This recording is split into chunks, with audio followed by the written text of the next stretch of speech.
Hello दोस्तों, नमस्कार। SM किसी चैनल में मैं आप सभी लोगों का दिल से बहुत बहुत स्वागत करता हूं। दोस्तों, इस वीडियो को स्टार्ट करने से पहले आज के दिन का पहला वीडियो जरूर देख लेना। बहुत ही इंपॉर्टेंट वीडियो है। ये जो तेज़ी हम लोग को देखने को मिल रही है वो बहुत सारे लोगों को यहाँ पे फंसा सकती है। कैसे फंसा सकती है तो इस वीडियो को देख लेना, लिंक नीचे डिस्क्रिप्शन बॉक्स में है। सारा खेल समझ में आ जाएगा। फर्स्ट टाइम अगर विजिट किया तो इस चैनल को सब्सक्राइब करना, बेल आइकन को हिट करना। अगर आप चाहो तो फ्री स्टॉक मार्केट क्लासेस इस चैनल का भी फायदा उठा सकते हो, इसको सब्सक्राइब कर सकते हो। इस चैनल का लिंक ऊपर आई बटन पे या फिर नीचे डिस्क्रिप्शन बॉक्स में मिल जाएगा। चलिए दोस्तों, फिलहाल इस वीडियो को स्टार्ट कर लेते हैं। दोस्तों, अभी हम लोग आ चुके हैं बिल्कुल हमारे नॉर्मल स्क्रीन के ऊपर। एंड दोस्तों, यहाँ पे अगर मैं बात करूँ तो दो शेयर होल्डर के लिए बैड न्यूज़ है, हम लोग ऐसा यहाँ पे बोल सकते हैं। बैड न्यूज़ मतलब देखिए, कभी भी किसी कंपनी के बिजनेस के ऊपर अगर कोई इम्पैक्ट होता है तो नो डाउट उसके लिए वो एक बैड न्यूज़ ही साबित होती है, क्योंकि आज नहीं तो कल जाके फिर वो स्टॉक के प्राइस में रिफ्लेक्ट हो ही जाएगा। ऑपरेटर बड़ा के स्टॉक को कितना बढ़ाएंगे, बाद में वो एडजस्ट उतना हो ही जाता है। इसीलिए यहाँ पे हम लोग को दो स्टॉक से रिलेटेड बैड न्यूज़ देखने को मिल रहा है। एंड जब भी हम लोग अगर बात कर रहे किसी मार्केट से रिलेटेड, बैड न्यूज़ से रिलेटेड, तो नो डाउट उसके जो कॉम्पिटिटर रहेगा उसके लिए वो तो गुड न्यूज़ साबित हो सकता है। यस, ऐसे ही कुछ चीज़ें हम लोग को देखने को यहाँ पे मिल रही है। सारा खेल हम लोग यहाँ पे समझ लेंगे। इवन दो वो स्टॉक आपके पोर्टफोलियो में रहे या ना रहे, आपने अपडेट रहना है स्टॉक मार्केट में। अगर आपको इन्वेस्टमेंट की जर्नी लंबी अवधि तक काटनी है तो इसके लिए ये सारी चीज़ें आप लोगों को करनी ज़रूर पड़ेगी। यहाँ पे हम लोग किन तीन कंपनी से यहाँ पे बात करें दोस्तों, तो दोस्तों वो तीन कंपनीज आप लोगों के सामने आ चुकी है। Bharti Airtel, Vodafone Idea and Reliance Jio. Yes, telecom से रिलेटेड जो टेलीकॉम की रेगुलेटरी बॉडी है, हेड बॉडी है, आप लोग ऐसा भी बोल सकते हो, उन्होंने रिपोर्ट्स यहाँ पे जारी कर दिए दोस्तों कि यहाँ पे मतलब कौन सी ऐसी कंपनी जिनके पास कस्टमर लगातार बढ़ते जा रहे हैं, कौन सी ऐसी कंपनी है जिनके कस्टमर्स लगातार हम लोग को कम होते हुए देखने को मिल रहे हैं। अल्टीमेटली आपके पास कस्टमर तो होना चाहिए ना, वरना पैसा आएगा कहाँ से। आप लोग एवरेज रेवेन्यू पर यूज़र, अरपू तो आप लोगों ने नाम सुना होगा। अगर आप लोग टेलीकॉम में इन्वेस्ट करते हो तो अरपू मतलब क्या, आप एक कस्टमर से कितना एवरेजली मतलब चार्ज करते हो। अगर कस्टमर ही कम होने लग गया एंड अगर आपका अरपू कितना भी अच्छा देखने को मिल रहा होगा, कोई मतलब नहीं है। इसीलिए कस्टमर टिकना ये बहुत ही ज़्यादा इंपॉर्टेंट रहता है। अगर कस्टमर ही ख़त्म हो गए तो फिर हम लोग क्या चार्ज करेंगे और किससे क्या चार्ज, मतलब कहाँ से पैसा आएगा।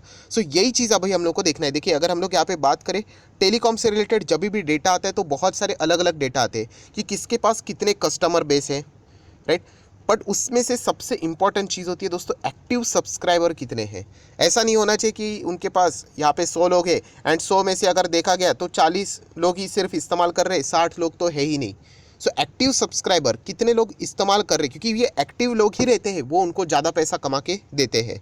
आप लोगों को पता होगा, बहुत सारे लोग सिर्फ सिम कार्ड लेके रख देते हैं, राइट, एंड वो पड़ा रहता है। वो रजिस्ट्रेशन तो हो जाता है कि अरे इनके इसमें कस्टमर बेस बढ़ गया, बट कंपनी को ऐसा उसका कोई ज़्यादा फ़ायदा होता नहीं है। फ़ायदा कहाँ से होता है, जो एक्टिव सब्सक्राइबर रहते हैं, जो बार बार उस टेलीकॉम की सुविधा का इस्तेमाल करते हैं, इंटरनेट का भी इस्तेमाल करते होंगे, उनको फ़ायदा होता है। फिलहाल की अगर मैं फिगर की बात करूँ तो आप देख सकते हो भारतीय एयरटेल के पास लगभग 34 करोड़ 61 लैक्स इतने कस्टमर, एक्टिव कस्टमर्स है।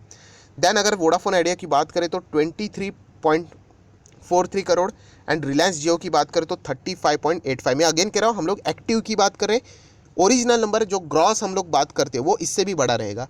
हम लोग नेट की बात करें, ये एक्चुअली उनके लिए पैसा कमा कर यहाँ पे देते हैं। एंड दोस्तों, बैड न्यूज़ ये है कि भारती एयरटेल एंड वोडाफोन आइडिया के एक्टिव कस्टमर्स, सब्सक्राइबर्स लगातार कम हो रहे हैं। एंड जियो की अगर हम लोग बात करें, एक्टिव कस्टमर्स, सब्सक्राइबर्स हम लोग को बढ़ते हुए देखने को मिल रहे हैं। ये मैं कोई अपने मन से बात नहीं बता रहा हूँ, हर वक्त हम लोगों को यहाँ पे ट्राई की रिपोर्ट आती हुई देखने को मिलती है। एंड वो रिपोर्ट को मद्देनज़र रखते हुए ये डेटा मैं आपके सामने रख रहा हूँ। कितने कस्टमर्स यहाँ पे जोड़े हैं, एक्टिव कस्टमर्स कितने चल रहे हैं और कितने जा रहे हैं, वो भी हम लोगों को यहाँ पे स्टडी करना है। दोस्तों, अभी हम लोग आर्टिकल को पढ़ेंगे, पूरा ज़्यादा डिटेल में नहीं जाएंगे, बट आप देख सकते हैं रिलायंस जियो की अगर हम लोग बात करें, जो कि इंडिया का अभी फिलहाल लार्जेस्ट टेलीकॉम ऑपरेटर हम लोग को देखने को यहाँ पे मिलता है। एंड उन्होंने अपनी जो पोजीशन है, पहले भी वो नंबर 1 पे ही था, वो उन्होंने कंटिन्यू रखी हुई थी।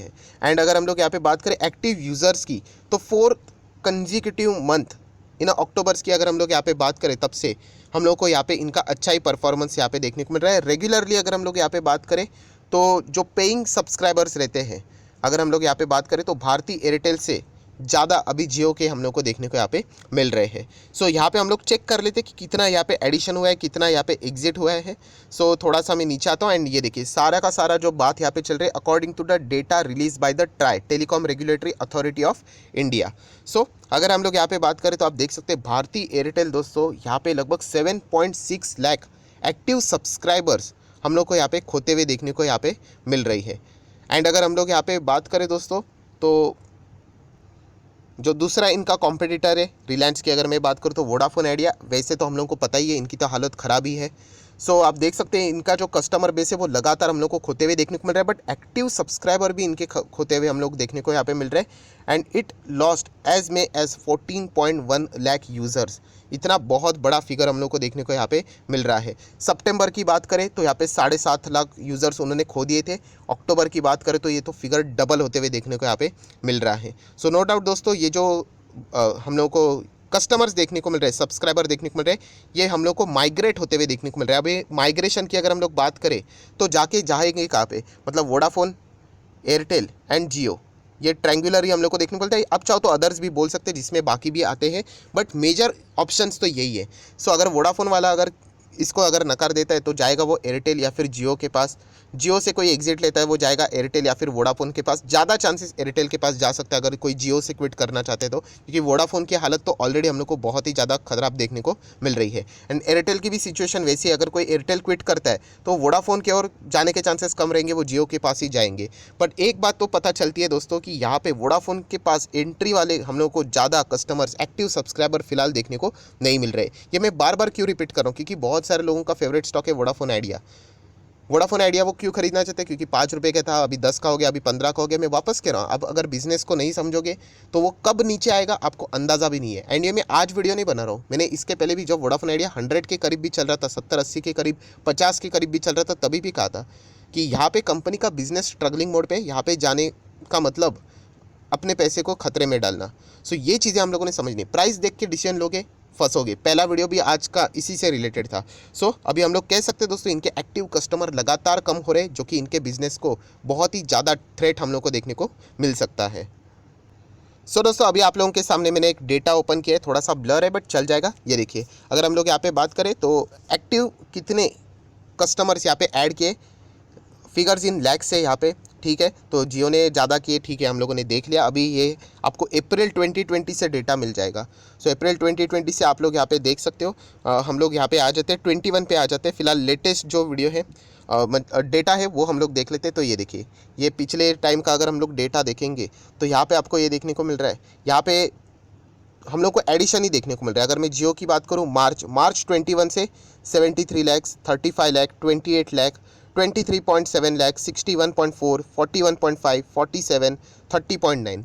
सो ये लगातार इतने कस्टमर ऐड करते ही जा रहे हैं। अगर हम लोग जियो की बात करें, ये जो नेक्स्ट वाला यहाँ पे जो हम लोग को डेटा देखने को मिल रहा है, ये है वोडाफोन आइडिया का। -4 लाख, -4 लाख मतलब 4 लाख चले गए, 21 लाख चले गए, 70 लाख चले गए, 48, 33, 19, 7, 14, मतलब लगातार हम लोग को वोडाफोन आइडिया के कस्टमर्स एग्जिट होते हुए देखने को मिल रहे हैं। आप अंदाज़ा लगा सकते हो कि ये कहाँ से पैसा कमाने वाले आगे जाके। बहुत ही ज़्यादा डिस्टर्बेंस इनके बिजनेस में हो सकता है। जो ट्रेडर रहेगा इसका फ़ायदा उठा सकता है कि थोड़े से टाइम के लिए मोमेंटम है, फ़ायदा उठा लो। सरकार ने इनको यहाँ पे बचाने से रिलेटेड, कोर्ट से रिलेटेड कुछ फैसले इनके पक्ष में आए तो बचाने से रिलेटेड वो फ़ायदा उठाएंगे एंड जैसे ही मौका मिल गया वो एग्जिट हो जाएंगे। लॉन्ग टर्म की अगर बात करें तो यहाँ पे फ्यूचर बहुत ही ज़्यादा मतलब डाउटफुल है वोडाफोन आइडिया की अगर हम लोग बात करें, क्योंकि कस्टमर ही नहीं बचेंगे तो करेंगे क्या। एंड अगर हम लोग बात करें जो जिससे रिलेटेड जियो सबसे ज़्यादा डरता है, एयरटेल। सो एयरटेल की भी अगर हम लोग यहाँ पे बात करें तो हम लोग कह सकते हैं कि यहाँ पे 48 लाख जोड़े थे, फिर 26 लाख जोड़े थे, बीच में लगभग 50 लाख कम हुए थे, देन 24 लाख जोड़े, 23 लाख जोड़े, 7, 6 और बाद में अगर हम लोग बात करें 7.6 एग्जिट होते हुए देखने को यहाँ पे मिल रहे हैं।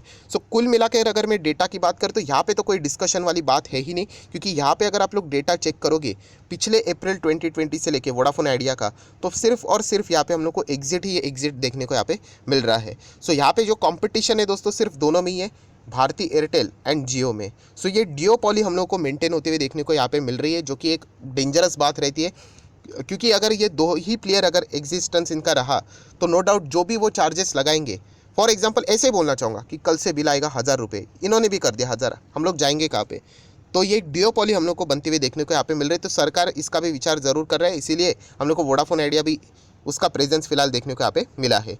सो रिलायंस के जियो की बात करें, रिलायंस की अगर हम लोग बात करें तो नो डाउट जियो भी इसमें, रिटेल भी इसमें, O2C भी इसमें, ग्रीन एनर्जी, क्लीन एनर्जी, जो भी बात है वो सब कुछ इसी के अंदर ही हम लोग को देखने को मिलता है। सो बहुत सारे फैक्टर यहाँ पे मायने करते हैं रिलायंस के शेयर को ऊपर नीचे जाने के लिए। भारतीय एयरटेल की बात करें तो नो डाउट अच्छा ही स्टॉक है, डियोपॉली है तो इसीलिए इसको भी फ़ायदा मिलेगा। बट एयरटेल में जाने से पहले आप लोग देख सकते हो थोड़ा स्लो चलता है स्टॉक, 5 साल में 150% भले ही दिए हैं। थोड़ा सा लंबा चार्ट पैटर्न से एक बार चेक कर लेना, देखिए कंपनी कैसी है यहाँ पे साइडवेज पैटर्न से थोड़ा थोड़ा अभी वोडाफोन आइडिया जैसे कमज़ोर हुआ है तब इसमें थोड़ा सा हम लोग को मूवमेंट देखने को यहाँ पे मिला है। सो नो डाउट कंपनी कोई छोटी मोटी कंपनी नहीं, 4.25 लाख करोड़ की कंपनी है, भारतीय ग्रुप से है, बहुत बड़ी कंपनी है। वोडाफोन आइडिया ये तो बस टाइमिंग है, जितना फ़ायदा उठा सकते लोग यहाँ पे उठा रहे। मैं अगेन कह रहा हूँ कि यहाँ पे ट्रेडिंग की जा सकती है, इन्वेस्टमेंट के लिए ये मेरा खुद का ओपिनियन है, मैं गलत भी हो सकता हूँ। इन्वेस्टमेंट के लिए ये उतना रेडी नहीं है। देखिए जो कंपनी अपने सर्वाइवल के लिए लड़ती है वो शेयर होल्डर को क्या कमा के देगी, राइट? मतलब हम लोग भरोसा नहीं कर सकते। ये मैं बार बार कह रहा हूँ, 5 रुपये का शेयर 13, 14, 15 तक हो गया, नो डाउट अच्छी बात है। बट इन्वेस्टमेंट मतलब क्या कि अगर कोई स्टॉक अगर नीचे जाता है, आपके बाइंग प्राइस से 20% नीचे जाए तो आप उसको कॉन्फिडेंटली ऐड कर सके। क्या आप ऐड कर पाओगे इस कंपनी को? मैं तो नहीं कर पाऊंगा, क्योंकि कंपनी की हालत नाजुक है। कस्टमर जबकि 14 लाख कस्टमर अगर एग्जिट हो रहे हैं तो कंपनी का बिजनेस बहुत ही ज़्यादा डाउटफुल है। टाइम बिंग के लिए ये तो सर्वाइव कर लिया है, बट आगे क्या टिक पाएगा वो मुझे बहुत ज़्यादा डाउटफुल लगता है। तो ये मेन रूल होता है दोस्तों इन्वेस्टमेंट का, कि आपको वो कंपनी अच्छी लगनी चाहिए, उसका बिजनेस अच्छा लगना चाहिए। इसका बिजनेस की अगर मैं बात करूँ तो कोई स्ट्रेंथ यहाँ पे नहीं है, एंड इसीलिए अगर ये कंपनी नीचे आती है तो यहाँ पे एवरेज करने के लिए बहुत ही मतलब डरावनी चीज़ रहेगी कि क्या इसमें और पैसा लगा, क्योंकि पता नहीं चलेगा ये और कितना क्रैश हो सकता है। तो ये बहुत ही डेंजरस स्टॉक है। मैं बहुत बार आप लोगों को, रिटेल इन्वेस्टर को समझा चुका हूँ, क्योंकि जब पैसा जाता है ना विद इन अ सेकेंड आप लोगों को इजीली बड़ी गिरावट देखने को मिल सकती है। बट जब पैसा बनेगा ना वो धीमे धीमे करके बनता है।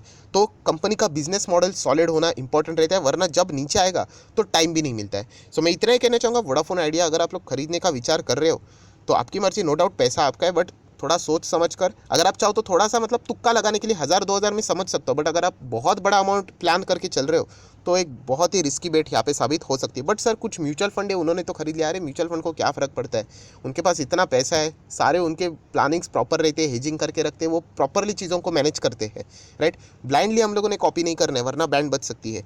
सो भारतीय एयरटेल एंड रिलायंस ये दो ही ऐसे कंपनीज है दोस्तों जो कि हम लोग कह सकते हैं कि आगे भविष्य में टेलीकॉम में अच्छा यहाँ पे मतलब बढ़ते हुए देखने को यहाँ पे मिल सकते हैं। ये डियोपॉली हम लोग को देखने को मिल रही है। बट फिलहाल के जो टॉपिक के हिसाब से अगर मैं बात करूँ तो वोडाफोन आइडिया इनके शेयर होल्डर के लिए भी अच्छी न्यूज़ नहीं है, एंड भारतीय एयरटेल के भी शेयर होल्डर के लिए ये अच्छी न्यूज़ नहीं है, क्योंकि लगातार इनके कस्टमर हम लोग को, एक्टिव कस्टमर्स, यूजर्स, सब्सक्राइबर्स कम होते हुए देखने को मिल रहे हैं। सो आशा करता हूँ आप लोगों को ये वीडियो पसंद आया होगा, तो चाहो तो इसको लाइक एंड शेयर भी कर सकते हो। So that's it, thank you very much दोस्तों, we will be meeting our next video. तब तक के लिए बाय बाय।